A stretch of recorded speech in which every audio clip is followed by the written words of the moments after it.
Selamat pagi pemirsa, pengungkapan kasus dugaan suap pergantian antar waktu anggota DPR RI periode 2019-2024 dari fraksi PDIP yang menjerat Harun Masiku berlangsung alot. Sejak terungkap pada 2020, KPK nampak tak berdaya untuk menangkap Harun Masiku yang berstatus buron. Dalam persidangan, kader PDIP Saiful Bahri yang terbukti menyuap ex-komisioner Komisi Pemilihan Umum KPU Wahyu Setiawan menyebut sumber uang suap berasal dari Hasto Kristianto. Namun bertahun-tahun Sekjen PDIP itu tidak tersentuh, hingga barulah pada Juni lalu ia diperiksa oleh penyidik KPK. Akhirnya pada akhir Desember ini KPK menetapkan Hasto Kristianto sebagai tersangka. KPK kemudian mencegah Hasto juga mantan Menkumham Yasona Laoli untuk bepergian ke luar negeri. Langkah tegas KPK ini membuka harapan baru, pengungkapan kasus Harun Masiku hingga tuntas.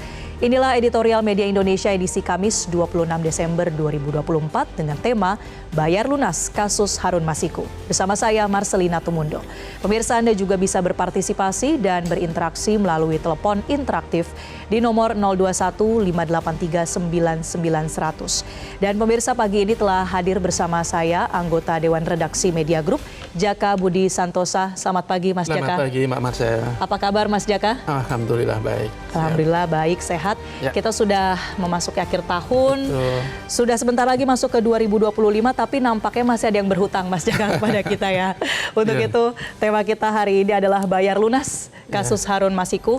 Kita akan bahas lengkapnya nanti Mas Jaka, tapi kita akan lihat dulu ada sejumlah headline di Media Indonesia pada hari ini edisi Kamis 26 Desember 2024. Kita lihat pemirsa, yang pertama ini terkait dengan di halaman 1, momentum lahirkan pemimpin yang melayani. Jadi Mas Jaka, bagaimana Media Indonesia melihat pesan Natal pada tahun ini dan juga membuat ini menjadi relevan ya untuk semua umat beragama di Indonesia terkait kepemimpinan. Seperti apa Mas Jaka? Ya, ini pesan ini kan disampaikan oleh Uskup Agung Jakarta ya, Kardinal Suharyo, bahwa pesan Natal kali ini adalah bahwa ya semestinya menjadi momentum bagi semua pemimpin untuk betul-betul melayani, bukan dilayani. Ini Pak Suharyo ini mengutip dari tema Natal bahwa marilah sekarang kita pergi ke Bethlehem. Bethlehem kan menurut keyakinan Kristen adalah tempat lahirnya Yesus, sosok pemimpin yang melayani. Jadi semestinya semua pemimpin di negara kita ya punya prinsip yang begitu agung, yaitu sebagai pelayan.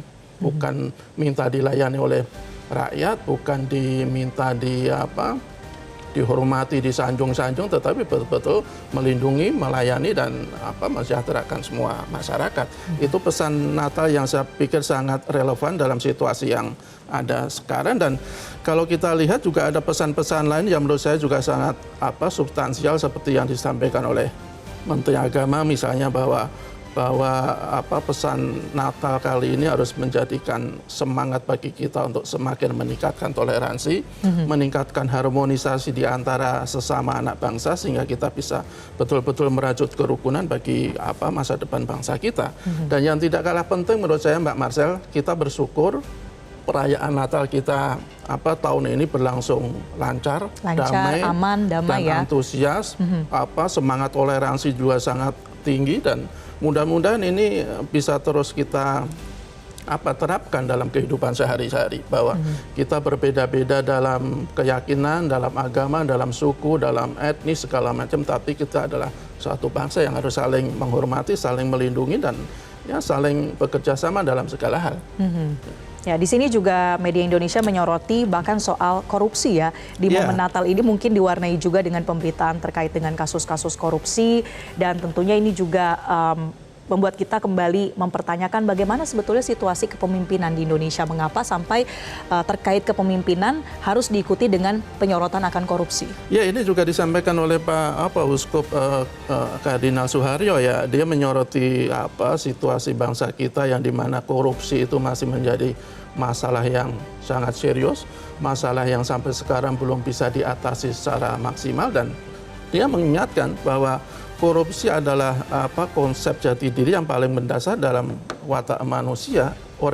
Orang yang korupsi itu mengingkari jati diri itu. Jadi gereja dan seluruh tokoh-tokoh agama semestinya semakin serius, semakin optimal dalam ikut berusaha memberantas korupsi dengan cara yang mereka miliki. Jadi korupsi harus betul-betul menjadi kepedulian bersama untuk mengatasinya, untuk memberantasnya, tidak hanya dari pemerintah, tidak hanya dari masyarakat, tapi juga dari tokoh-tokoh agama. Ini yang disampaikan oleh Pak Suharyo. Ya, kita tentu harapkan supaya Natal tahun ini dan juga semangat menyambut tahun baru ya, Mas Jaka, ini betul-betul menjadi momentum untuk kita bisa sama-sama saling mengevaluasi dan juga introspeksi diri. Ini adalah momentum untuk kita bisa bersama-sama menjadi pemimpin yang melayani. Kita beralih, Mas Jaka dan pemirsa, ke headline Media Indonesia yang kedua di halaman 2 edisi hari ini, yaitu terkait kasus Hasto jadi isu liar. Nah, ini ada kaitannya tadi ya, menyoroti korupsi di malam Natal, diumumkan ya tanggal 24 sore hari, yang biasanya mungkin bagi umat Kristiani ini menjadi malam kudus atau malam hening, tapi ternyata ada berita yang menggemparkan. Ini mengapa menjadi isu liar, Mas Jaka? Ini kan jadi perdebatan semestinya murni kasus hukum, tetapi kemudian perdebatannya itu justru lebih banyak ke kasus-kasus politik. Kalau dari pihak-pihak yang jadi tersangka, Pak Hasto misalnya, itu PDIP kan terang-terangan menyebut bahwa ini adalah politisasi, bahwa ini kriminalisasi. Apakah itu betul adanya? Itu yang dibantah oleh KPK. Bahkan juga banyak juga para aktivis anti korupsi yang menyebut ini murni penegakan hukum, meskipun aroma politik tidak bisa kita tutupi benar-benar, karena memang kasus ini kan kasus yang menyangkut salah satu tokoh politik, salah satu sekretaris jenderal partai politik terbesar, tokoh kunci di partai yang pernah menjadi penguasa ya. Jadi kalau kemudian ada dugaan-dugaan bahwa ada politisasi, ya menurut saya itu wajar-wajar saja. Apalagi kasus ini kan sudah 5 tahun baru bisa dijadikan tersangka. Bahkan ada beberapa yang bilang semestinya Pak Hasto ini kan sudah ditetapkan jadi tersangka udah dari 2020 lalu. Novel Baswedan ngomong terus terang seperti itu kan. Jadi kalau ada yang bilang bahwa ini ada aroma politik, kalau ada PDIP ini menyebut ada politisasi, ya itu hak mereka. Tetapi yang pasti bahwa KPK harus membuktikan bahwa ini murni penegakan hukum. Ya caranya apa? Ya usut tuntas tanpa pertimbangan politik, dan buktikan bahwa Pak Hasto ini benar-benar salah nanti di pengadilan. Itu satu-satunya cara untuk membuktikan bahwa kasus yang ditangani oleh KPK ini adalah kasus hukum, bukan kasus politik. Oke. Bagaimana caranya KPK sebagai aparat penegak hukum utama ya dalam kasus ini bisa menjinakkan kasus Hasto ini supaya tidak jadi bola liar terus? Ya, yang penting transparan. Kalau semuanya dijelaskan kepada publik, bukti-buktinya ini, penangannya ini, perkembangan penanganan kasusnya ini, saya pikir publik akan bisa mengambil kesimpulan bahwa ini benar-benar kasus hukum, benar-benar murni penegakan hukum, bukan karena pesanan-pesanan politik. Jadi transparansi, akuntabilitas itu betul-betul menjadi syarat mutlak bagi KPK untuk menangani kasus Hasto ini. Dan sesegera mungkin harus segera diselesaikan berkas perkaranya, kemudian dilimpahkan ke pengadilan, dan nanti biar pengadilan yang menguji, biar pengadilan yang memperlihatkan kepada publik apakah ini murni kasus hukum atau karena ada pengaruh-pengaruh politik. Baik, apalagi kita melihat ya bagaimana ini menjadi salah satu gebrakan pertama mungkin dari para pemimpin KPK yang baru saja dilantik di bulan ini oleh Presiden Prabowo Subianto. Kita harapkan supaya ini tidak terus-terusan menjadi isu liar ya, dan keberadaan Harun Masiku ini juga masih itu kita juga harus segera sekarang dibuktikan oleh KPK tuh, harus benar-benar segera ditangkap tuh biar semuanya clear. Iya, kita akan dalami lagi ya Mas Jaka dan pemirsa soal kasus Harun Masiku yang juga sudah menyeret Sekjen PDIP Hasto Kristianto di tema utama kita hari ini. Tapi kita akan bergeser ke headline Media Indonesia yang ketiga, pemirsa. Ini soal konflik kepentingan membayangi MK, Mahkamah Konstitusi ya, di halaman ketiga. Mas Jaka, tahun ini tentu tahun politik dan juga MK memang mendapatkan banyak sorotan. Mungkin masih hangat diingatan kita ya di Pilpres kemarin dengan putusan 90. Konflik kepentingan ini begitu kental rasanya berada di MK. Bagaimana kita akan menatap proses perselisihan hasil pilkada hari ini? Ya, banyak yang menilai bahwa konflik kepentingan itu potensinya selalu ada di Mahkamah Konstitusi karena hakim-hakim Mahkamah Konstitusi itu kan punya latar belakang tertentu, mungkin bisa unsur kedaerahan, unsur etnis, unsur pendidikan bahkan, dan yang paling dikhawatirkan adalah relasi politik sebelumnya. Kalau kita lihat ini kan ada hakim konstitusi yang sebelumnya menjadi petinggi P3 misalnya, Pak Arsul Sani. Kemudian juga kita lihat ada Anwar Usman yang punya keterkaitan dengan PSI karena keponakannya adalah Ketua Umum PSI, Kaisang. Jadi potensi adanya konflik kepentingan, keperpihakan itu selalu ada. Yang paling penting adalah bagaimana MK ini memastikan bahwa konflik kepentingan itu tidak akan mempengaruhi nanti sidang sengketa pilkada. Ya, harus ada penegakan etik yang sangat kuat, kemudian juga ada sistem-sistem yang bisa membatasi agar mereka itu tidak menggunakan kekuasaannya, kewenangannya untuk membela kelompok-kelompok atau relasi-relasi yang ada.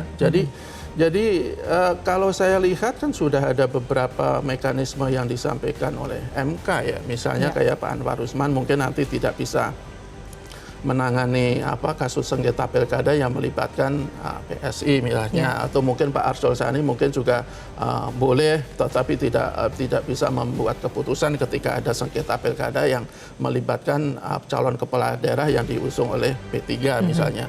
Jadi ada mekanisme-mekanisme yang memastikan agar tidak ada konflik kepentingan, karena kita ada catatan yang sangat buruk kemarin, Tadi Mbak Marsha juga ada sebut putusan 90, bagaimana konflik kepentingan itu betul-betul merusak sistem demokrasi kita. Jadi kita tidak ingin hal itu kembali terjadi dalam pilkada. Dan memang terkait mekanisme ya untuk nanti selain ada pembagian perkara, bagaimana nanti akan didelegasikan permohonan-permohonan ini dan semoga tidak ada yang terlibat konflik kepentingan seperti Mas Jaka katakan tadi. Ini juga ada pengawasan internal tentunya yang dilakukan MK, mungkin ini melalui MK-MK begitu betul, ya. Betul. Ini seperti apa efektivitas dari pengawasan internal ini, Mas Jaka? Ya, jadi kalau kita lihat ini sebelumnya ya, MK itu kan cukup punya pengaruh lah ya dalam membuat putusan yang mengenai kasus-kasus pelanggaran etik di MK, dan kita berharap MK itu betul-betul semakin serius dalam menegakkan etika di Mahkamah Konstitusi, karena kalau tidak ada etika di Mahkamah Konstitusi sebagai lembaga peradilan penjaga konstitusi, sebagai pengawal demokrasi, ya kita khawatir Mahkamah Konstitusi dijadikan ajang-ajang untuk merusak demokrasi, dan itu kan sudah ada catatan yang pernah kita alami, catatan kelam di Pilpres 2024. Ya, apalagi yang kemudian disoroti ini kan soal tadi ya etika dan moral yang mungkin memang secara hukum begitu ya tidak memang ada perdebatan tapi mungkin tidak menjadi satu hal yang fatal, tapi secara etika dan moral ini terus dipersoalkan sampai saat ini. Kita tentu harapkan konflik kepentingan tidak lagi membayang-bayangi MK pada sengketa hasil pilkada tahun ini. Dan Mas Jaka serta pemirsa, kita akan lanjutkan perbincangan terkait dengan tema kita pada hari ini, yaitu bayar lunas kasus Harun Masiku. Mas Jaka, jadi kenapa baru sekarang begitu ya? Itu mungkin pertanyaan yang cukup besar kita ingin dijawab secara tegas oleh KPK. Iya betul, itu kan pertanyaan yang sangat mengusik publik ya. Ini kan kasus ini sudah terjadi 2020 Januari, jadi hampir 5 tahun, tinggal beberapa hari lagi sudah 5 tahun. Ya kenapa baru sekarang? Apakah sebelumnya itu ada politisasi? Apakah karena sebelumnya ini PDIP masuk jajaran kekuasaan sehingga kasus yang melibatkan salah satu elit PDIP tidak juga segera dituntaskan? Atau karena memang ya ini adalah gebrakan awal komisioner KPK yang baru? Dia ingin menunjukkan bahwa ya mereka tidak akan tebang pilih, mereka akan menjadikan KPK itu sebagai institusi pemberantas korupsi yang betul-betul on the track, dan itu yang kita harapkan. Kemudian kalau kita ingat lagi juga ya, sebenarnya kalau kita Pak Novel Baswedan sekali lagi kita katakan sebenarnya Harun Masiku harusnya sudah diusulkan menjadi tersangka 2020 Januari, tetapi ketika itu pimpinan KPK di bawah Ketua Firly Bahuri kan menolak, alasannya mendingan tangkap dulu Harun Masiku. Iya. Jadi ini pertanyaan-pertanyaan yang harus dijawab oleh KPK, apakah memang mereka itu bekerja secara murni berdasarkan hukum atau karena ada unsur-unsur politik. Tetapi kalau kami menilai apa yang dilakukan oleh KPK periode yang sekarang ini kok ya kita harus hargai lah. Tapi yang penting adalah bagaimana mereka menunjukkan bahwa mereka betul-betul serius menangani persoalan ini. Artinya ini bisa dilihat juga sebagai salah satu langkah maju, begitu, Mas Jakaya, patut diapresiasi juga. Mudah-mudahan. Ini kalau kita ambil judul ini kan bayar lunas kasus Harun Masiku. Sebenarnya kan ini bisa dianggap cicilan yang beberapa kan. Kalau bayar utang itu ada cicilannya. Betul, ya. Karena kan kalau nanti bisa dikatakan lunas itu kalau Harun Masiku sudah ditangkap, bisa dibawa ke pengadilan, dari situlah mungkin sudah lunas. Kalau ini sekarang belum lunas, hampir lunas lah. Dan mudah-mudahan KPK segera melunasi tanggung jawabnya untuk kasus ini. Baik, kita akan terus dalami terkait dengan editorial Media Indonesia hari ini, bayar lunas kasus Harun Masiku, pemirsa. Dan berikut ini editorial Media Indonesia edisi Kamis 26 Desember 2024 dengan tema bayar lunas kasus Harun Masiku.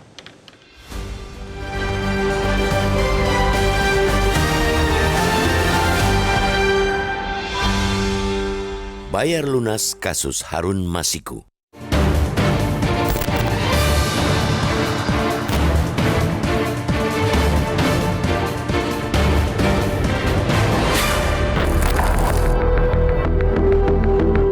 Sejak terungkap pada 2020, kasus Harun Masiku telah menjadi utang besar KPK kepada publik. Bukan saja karena begitu sulitnya menangkap Harun, KPK juga seolah loyo menyidik nama lain yang mencuat di persidangan kasus suap pergantian antar waktu atau PAW anggota DPR periode 2019-2024 dari fraksi PDIP itu.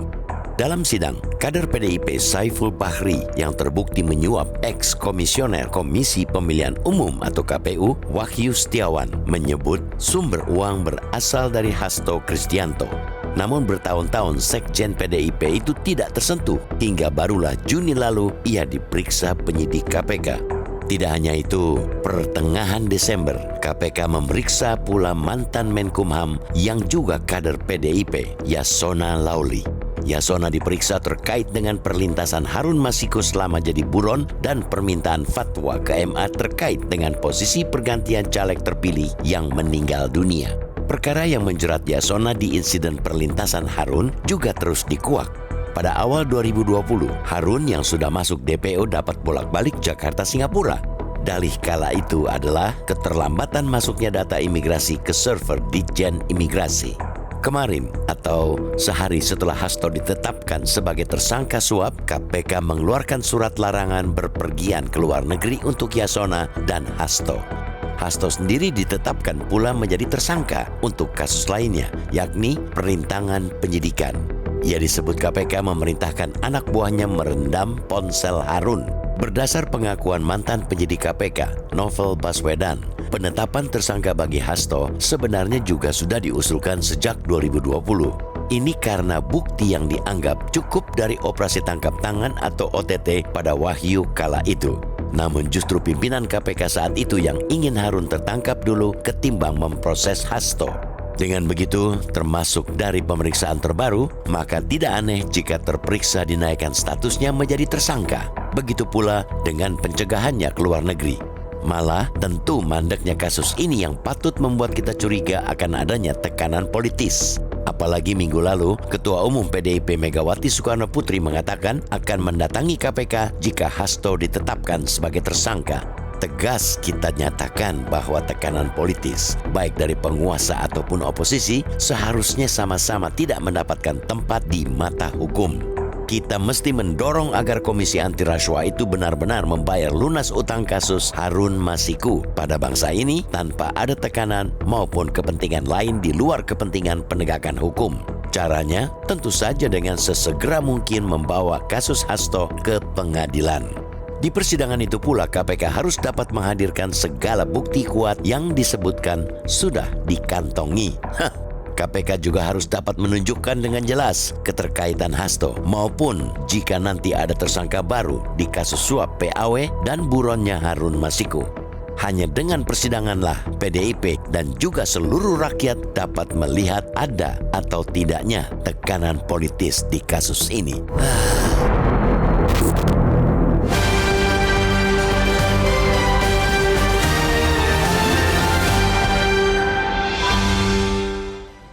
Dan pemirsa, kami ingatkan Anda untuk bisa berpartisipasi dan berinteraksi bersama dengan kami terkait tema yang kami bahas dalam editorial hari ini melalui telepon interaktif di nomor 021 583 99 100. Editorial Media Indonesia akan kembali usai jeda, tetaplah bersama kami.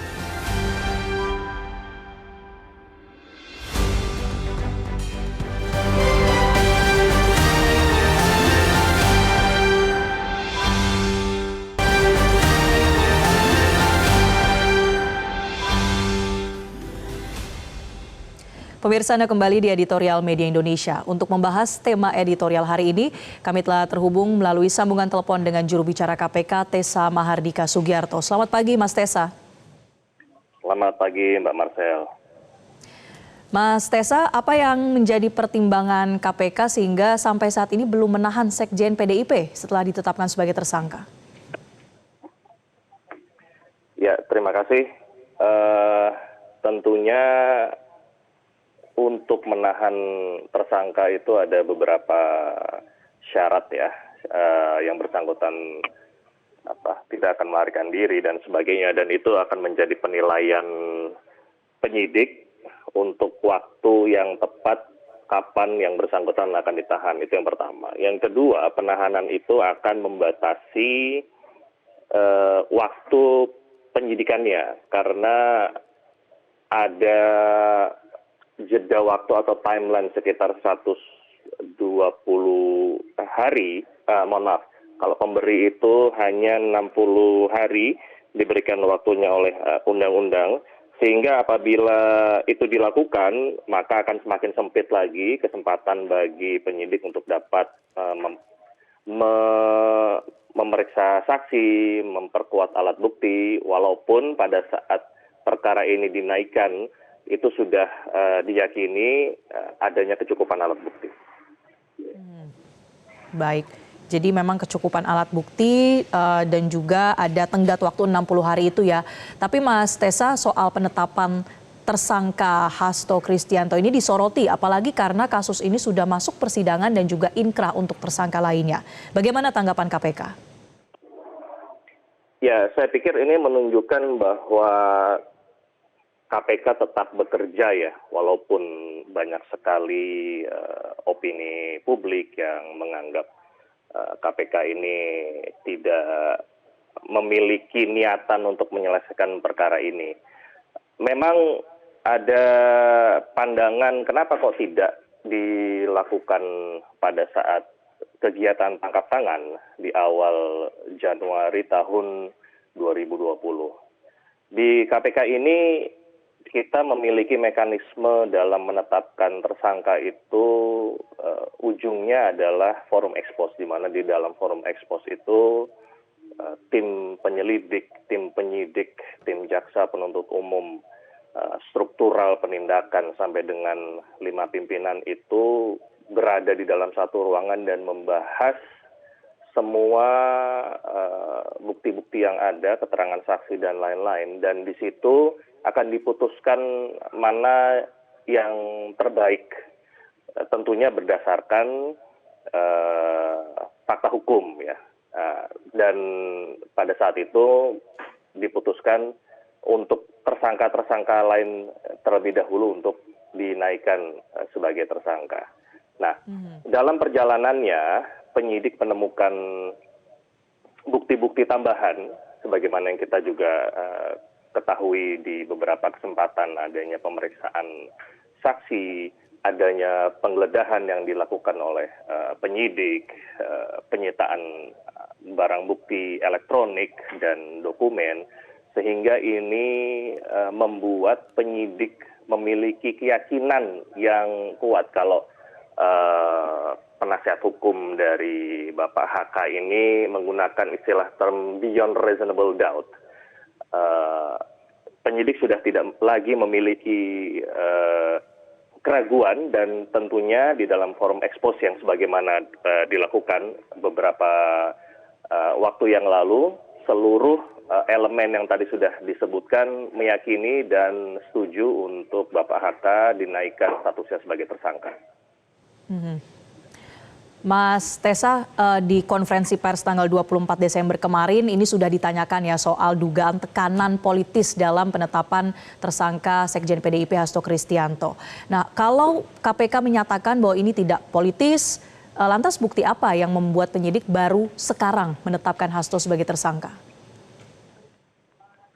Ya, kita serahkan saja untuk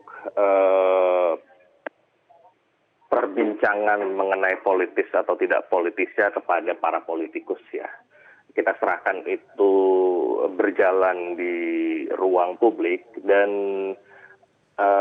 Mbak Marcel, untuk KPK bisa menyajikan alat bukti yang ada ini tentunya ada ruang tersendiri, di mana ruang itu adalah ruang persidangan sebagaimana tadi saya mengikuti percakapan antara Mbak Marcel dengan Mas Jaka. Itu sudah tepat itu.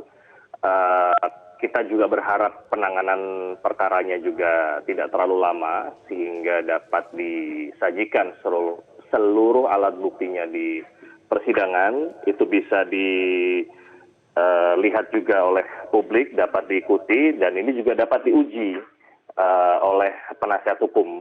Benarkah apa yang disampaikan oleh penasihat hukum bahwa KPK ini mungkin alat buktinya kurang kuat? Ya, itu sah-sah saja dari pihak Bapak HK ini menyatakan seperti itu. Nah, ruang untuk mengujinya adalah di persidangan nanti. Ya, selain itu Mas Tessa, ada pernyataan dari mantan penyidik senior KPK Novel Baswedan yang mengatakan bahwa sebetulnya penetapan tersangka terhadap Hasto bisa dilakukan di 2020 lalu, tapi pimpinan KPK saat itu belum mau karena lebih memprioritaskan agar Harun Masiku tertangkap dulu. Apakah benar seperti itu Mas Tessa, dan apa yang Anda ketahui soal alasan pimpinan KPK tidak mau tetapkan Hasto sebagai tersangka? Ya, yang pertama saya bukan penyidik perkara Harun Masiku. Yang kedua, saya juga baru menjadi jubir di pertengahan tahun ini. Terkait info tersebut tentunya masih harus ditanyakan kembali ya kepada pihak-pihak yang memang mengikuti prosesnya. Tetapi saya melihatnya seperti ini, bahwa banyaknya pihak yang berada di dalam ekspos itu tentunya ada dinamika-dinamika, ada argumentasi-argumentasi yang berdasarkan aturan hukum, dan saya pikir itu sudah tidak menjadi masalah lagi. Kenapa? Karena kita sama-sama ikuti bahwa saat ini keyakinan dalam menetapkan saudara HK sebagai tersangka semakin kuat dengan diterbitkannya surat perintah penyidikan. Baik, dan tadi Anda sebutkan Mas Tessa bahwa tentu KPK berharap ini tidak akan dalam waktu yang lama untuk bisa diusut secara tuntas. Jadi apakah memang ada target tertentu untuk kemudian menyampaikan atau membuka kasus ini, karena publik mungkin melihatnya memang sudah ada langkah maju dengan penetapan Hasto sebagai tersangka. Apa target KPK? Ya, sebagaimana yang tadi Mas Jaka sudah sampaikan, tentunya penetapan saudara HK ini bukan akhir ya, karena masih ada satu tersangka lagi yang saat ini masih menjadi DPO dan masuk di dalam red notice, yaitu saudara Harun Masiku.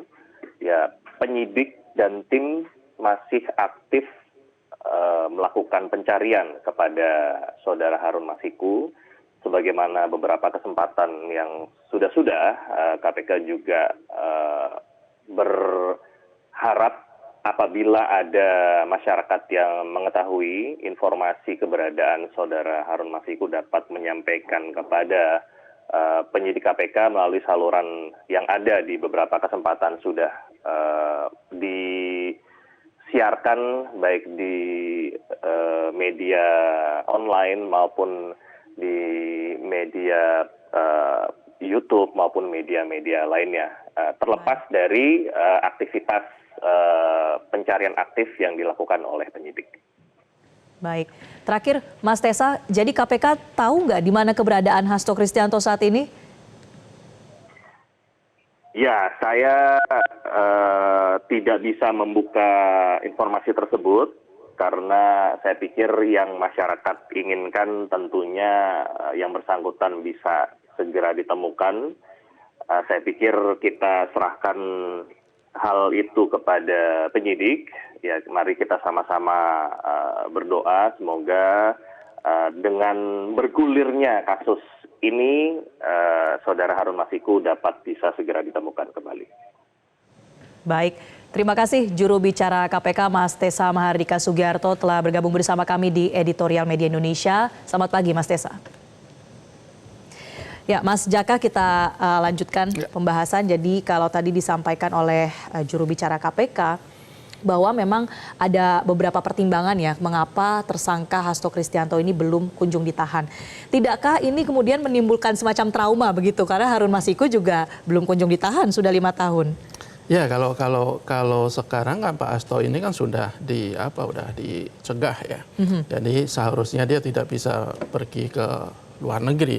Dan kalau kita lihat dari sisi ketokohan ya Pak Hasto ini kan jauh lebih eksis lah dibandingkan Harun. Jadi menurut saya tidak perlu khawatir bahwa dia akan kabur ke mana-mana. Dan ya kita minta komitmen dari KPK karena alasan dia tidak menahan ya dia harus bisa memastikan bahwa Pak Hasto ini kalau nanti dia tidak menempuh langkah pra peradilan atau menempuh langkah peradilan tapi ditolak, ya dia harus segera dibawa ke persidangan. Jadi semuanya bisa dibuktikan di situ. Kalau kita lihat bukti-bukti yang sementara disampaikan oleh KPK ya kayaknya sudah cukup kan untuk menetapkan Pak Hasto sebagai tersangka. Itu disebutkan katanya sebagian uang yang dipakai untuk menyuap Wahyu Setiawan itu kan sebagian dari Pak Hasto. Kemudian katanya juga Pak Hasto itu yang meminta Harun Masiku untuk melarikan diri. Ya. Kemudian juga katanya disebutkan Pak Hasto sebelum diperiksa 2 Juni kemarin itu karena dia meminta asistennya untuk merendam HP-nya. Jadi kalau dari bukti-bukti yang disampaikan oleh KPK ya sepertinya Pak Hasto memang sudah tepat menjadikan tersangka. Apakah itu sah atau tidak? Yaitu Pak Hasto punya jalur hukum, punya mekanisme hukum lewat peradilan, pra peradilan. Kalau nanti itu ditolak, ya berarti dia resmi jadi tersangka. Kalau nanti dikabulkan, berarti kan dibatalkan. Jadi menurut saya sebenarnya kasus ini dari sisi nilai uangnya tidak terlalu besar dia jika dibandingkan dengan kasus-kasus yang lain. Karena cuma sekitar 600 jutaan ya kalau tidak salah ya. Jadi yang membuat besar ini karena ini menyangkut partai politik yang besar. Karena ini menyangkut elit partai politik pemenang pemilu. Jadi meskipun nilainya kecil ya KPK harus betul-betul menuntaskan kasus ini. Tetapi lepas dari itu ya KPK tidak bisa hanya mati-matian menangani kasus Harun Masiku. Bahkan banyak yang pertanyakan, ya semestinya kasus-kasus yang lebih besar itu juga harus dituntaskan. Jangan hanya khusus ke Masiku. Masiku betul harus segera dituntaskan.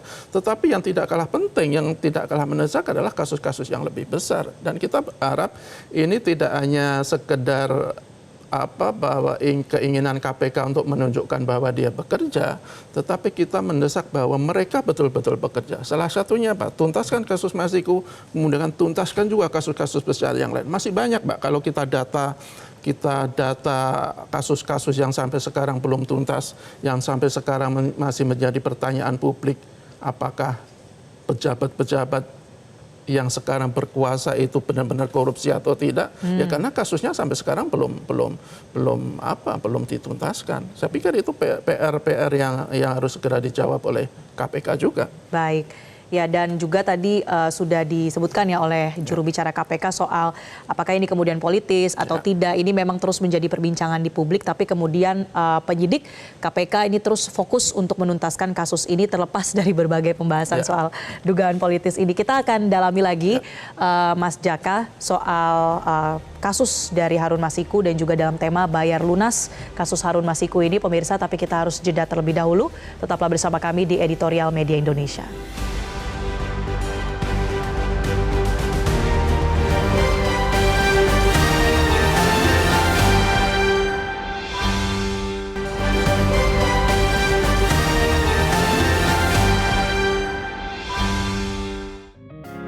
Media Indonesia mengajak Anda untuk mengakses fitur premium e-paper. Dengan sajian konten berbasis intelektual dan meneguhkan kebangsaan, Media Indonesia tampil dengan lebih dinamis melalui e-paper Media Indonesia yang dapat Anda akses kapan saja, di mana saja. Caranya mudah, download aplikasi Media Indonesia di Android atau ketik link e-paper.mediaindonesia.com atau bisa scan QR Code pada layar kaca Anda. Klik tab e-paper di bagian samping layar tablet Anda, daftarkan data diri, serta pilih paket berlangganan e-paper Media Indonesia sesuai dengan kebutuhan Anda. Nikmati juga bonus spesial tambahan 4 halaman rubrik fokus setiap hari. Semua bisa Anda dapatkan hanya di e-paper Media Indonesia.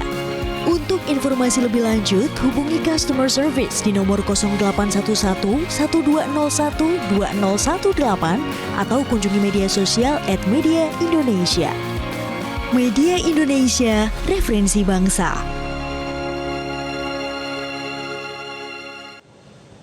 Dan pemirsa, saatnya kami memberikan kesempatan bagi Anda, pemirsa Metro TV, untuk menyampaikan tanggapan melalui segmen interaktif. Kita sudah ada 3 penelpon. Pertama, kami persilakan. Selamat pagi, Bapak Bion dari Mataram, Nusa Tenggara Barat. Silakan, Pak Bion.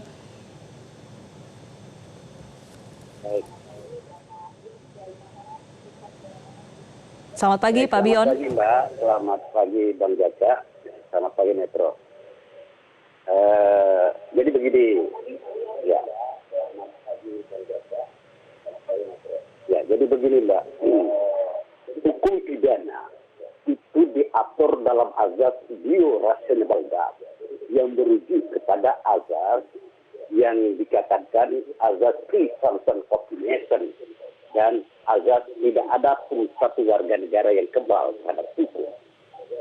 Persoalannya adalah ketika KPK melakukan proses penyidikan dalam proses Harun Masiku yang sudah ditetapkan sebagai tersangka, maka endorsement dalam proses pengembangan terhadap Hasto sebagai sekjen PDIP ini memunculkan dua versi terhadap penegakan law enforcement. Dalam konteks ini, saya sebagai praktisi hukum pengacara menilai bahwa dalam proses pengkajian secara sistemik oleh lembaga KPK, ingat, dalam azas biorational doubt dikedepankan dalam konteks pidana, azas material, tidak formil dalam konteks perdata. Tapi azas material ini dibuktikan dengan beberapa alat bukti yang ditetapkan oleh PUHA tentunya tentang alat bukti yang besar. Baik itu saksi, ahli, formil, dan lainnya. Nah, persoalannya adanya sebuah eksploitasi, kriminalisasi hukum dan politisasi hukum. Baik, terima kasih Pak Bion dari Mataram, Nusa Tenggara Barat. Selamat pagi.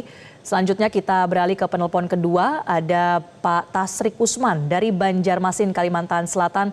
Selamat pagi Pak Tasrik Usman. Silakan dengan pendapat Anda. Selamat pagi Mbak Marsha.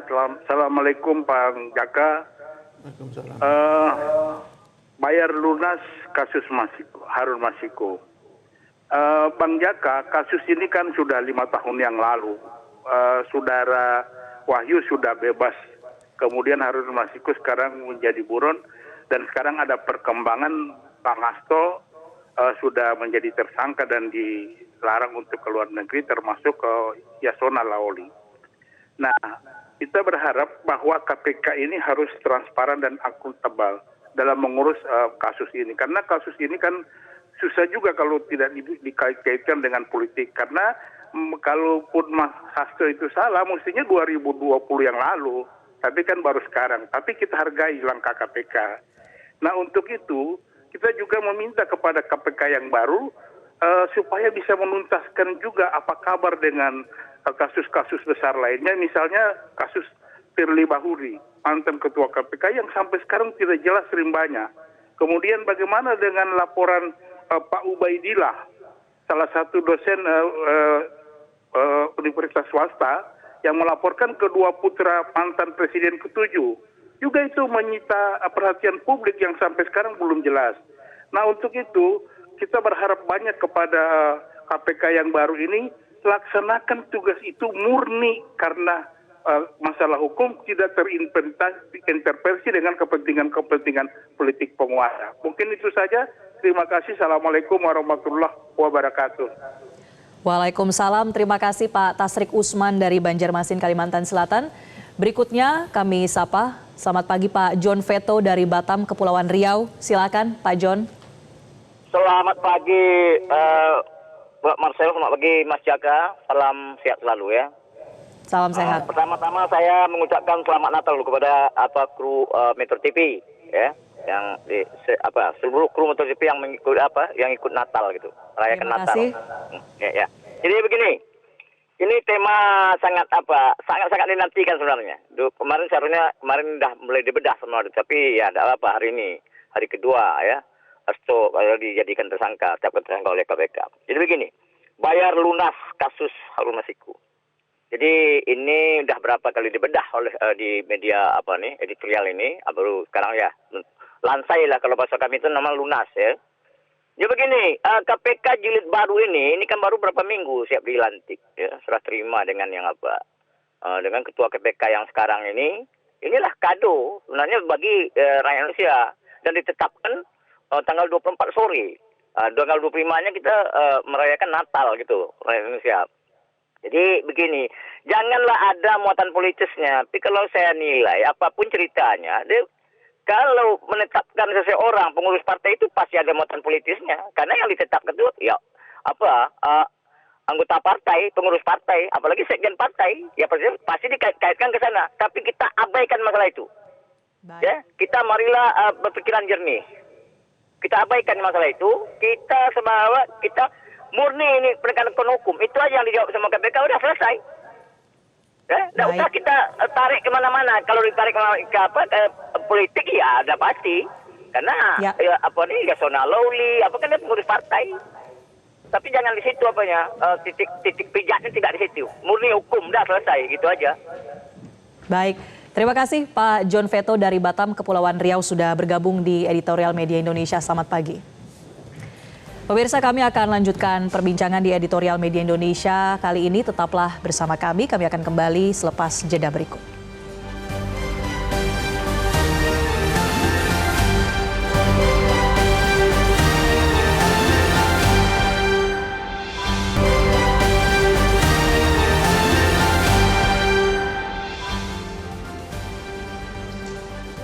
Kembali di Editorial Media Indonesia, pemirsa, dan kita akan lanjutkan perbincangan terkait bayar lunas kasus Harun Masiku.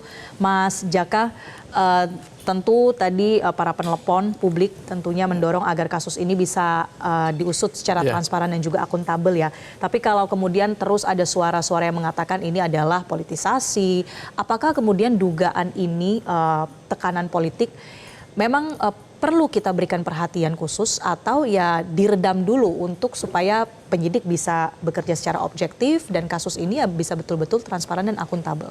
Ya kalau tadi dari beberapa penelpon ya menganggap ya memang tidak bisa dihindari bahwa ada perbincangan politik karena ini melibatkan elit partai politik kan. Dan apalagi kalau kita lihat sejarahnya di KPK itu kan kadang politisasi dan kriminalisasi itu tidak bisa kita nafikan begitu saja. Ada dugaan-dugaan yang sangat kuat. Bahkan mantan ketua KPK itu menyebutkan pernah diminta oleh orang tertinggi negara kita untuk menghentikan sebuah kasus. Meskipun kita tidak tahu kebenarannya, tetapi ketika seseorang menyebut mantan presiden itu kan pasti dia punya alasan yang sangat kuat ya. Tetapi yang paling penting menurut saya begini, bahwa KPK periode sekarang itu kan mudah-mudahan dia betul-betul bisa steril dari intervensi politik. betul-betul bisa menunjukkan eksistensinya sebagai lembaga yang murni untuk memberantas korupsi. Jangan takut intervensi dari manapun, dari kekuasaan, dari partai politik atau dari pihak mana saja. Dan salah satunya apa ya, buktikan, selesaikan kasus ini secepat mungkin. Pak Hasto sudah jadi tersangka. Kalau nanti di pra-peradilan tidak disetujui, segera dibawa ke pengadilan. Tetapkan biar nanti pengadilan yang memutuskan, dan yang paling penting juga segera tangkap Harun Masiku. Itu kan tinggal satu masalah aja nih. Kalau Harun Masiku sudah bisa ditangkap, bisa dibawa ke pengadilan, semuanya sudah selesai. Dan ketika kasus ini sudah selesai, KPK bisa fokus untuk menangani kasus-kasus besar. Kalau tadi Pak Tasik saya setuju bahwa sebenarnya masih banyak kasus-kasus yang jauh lebih besar, yang merugikan negara jauh lebih banyak dibandingkan kasus ini. Kalau tadi sebut katanya anak mantan presiden Bos Beli, kemudian kalau saya data itu juga ada kasus alokasi dana hibah di Pemprov Jawa Timur yang bukan melibatkan yang waktu itu menyebut nama Gubernur Khofifah. Kemudian juga ada kasus alih fungsi lahan yang 2012 yang menyebut atau membawa-bawa nama Zulkifli Hasan. Ada juga kasus yang Bahlil yang dia sebut belakangan dilaporkan oleh beberapa aktivis karena diduga dalam kasus izin tambang. Ya, itu nama-nama yang sekarang kemudian terafiliasi dengan penguasa juga begitu ya. Penguasa, kemudian juga ada nama Caimin, itu kasus-kasus lama yang 2000 waktu dia menjadi Menaker. Jadi hal-hal seperti itu sebenarnya mesti dituntaskan juga oleh KPK. Apakah orang-orang ini memang terlibat atau tidak? Kalau tidak ya nyatakan kepada publik bahwa kasus ini sudah selesai, tidak ada keterlibatan dari nama-nama yang sekarang menjadi lingkaran kekuasaan. Jadi publik bisa tidak lagi bertanya-tanya apakah penegakan hukum yang dilakukan KPK itu hanya untuk orang-orang yang berseberangan dengan kekuasaan, sementara yang berada di kekuasaan meskipun kasusnya lebih besar tetapi tidak diusut, itu kan harus ditunjukkan oleh KPK. Dan kita berharap KPK di era sebelumnya itu kan tingkat kredibilitasnya sangat rendah ya. Ini ada komisioner yang baru, ya kita berharap bisa memulihkan citra KPK sehingga publik bisa kembali mempercayai KPK sebagai lembaga pemberantas korupsi. Dan mungkin kita ingatkan juga kepada Pak Harun Masiku, ya kalau memang ini serahkan diri sajalah. Menyerahkan diri segera ya. Buat apa 5 Karena tahun? ini sudah semakin terang benderang juga. Kalau dia sudah menyerahkan diri dari dulu, saya pikir juga sudah bebas itu. Kalau Wahyu Setiawan itu kan tadinya divonis 7 tahun, menjalani hukuman cuma 3 tahun 9 bulan. Sekarang udah bebas bersyarat. Jadi buat apa mesti menjadi buron? Biayanya juga tidak sedikit pasti, dan ya lebih baik segera menyerahkan diri, membuat semuanya terang, buktikan ya kalau nanti divonis dia hadapi dengan kesatria, saya kira itu akan jauh lebih bagus daripada membuat situasi seperti ini terus. Dan ya kita berharap lah ini ujian bagi KPK untuk membuktikan bahwa KPK itu masih ada lah. Ya, baik, suatu ujian di masa awal kepemimpinan KPK yang baru, dan jangan sampai seperti kelakar yang sering kita dengarkan ya Mas Jaka, bahwa kerap kali yang berhutang ini yang lebih galak daripada yang menagih. Betul. Jangan sampai kemudian KPK mungkin terus banyak alasan begitu ya, beralasan untuk kemudian menunda pengusutan tuntas dari kasus Harun Masiku ini, kasus yang serius meskipun terbilang nilainya kecil, dan kita harapkan dapat mengungkap kasus-kasus korupsi lainnya yang bernilai lebih fantastis, dan juga ini menjadi upaya untuk memulihkan kembali pemberantasan korupsi di tanah air. Terima kasih Mas Jaka Budi Santosa, anggota Dewan Redaksi Media Group, sudah membedah media Indonesia pada hari ini. Terima kasih Mas Jaka. Dan pemirsa, langkah KPK menetapkan Sekretaris Jenderal PDI Perjuangan Hasto Kristianto sebagai tersangka menjadi harapan baru untuk mengungkapkan kasus dugaan suap pergantian antar waktu anggota DPR RI periode 2019-2024 dari fraksi PDIP yang menjerat Harun Masiku. Hasto diduga merintangi proses penyidikan KPK hingga Harun Masiku tidak kunjung bisa ditangkap. KPK diharapkan bisa mengungkap kasus ini hingga tuntas, termasuk menangkap Harun Masiku dan menyeret semua pihak yang terlibat agar bertanggung jawab secara hukum. Terima kasih telah menyaksikan editorial Media Indonesia hari ini. Saya Marcelina Tumundo pamit undur diri. Selamat pagi dan sampai jumpa.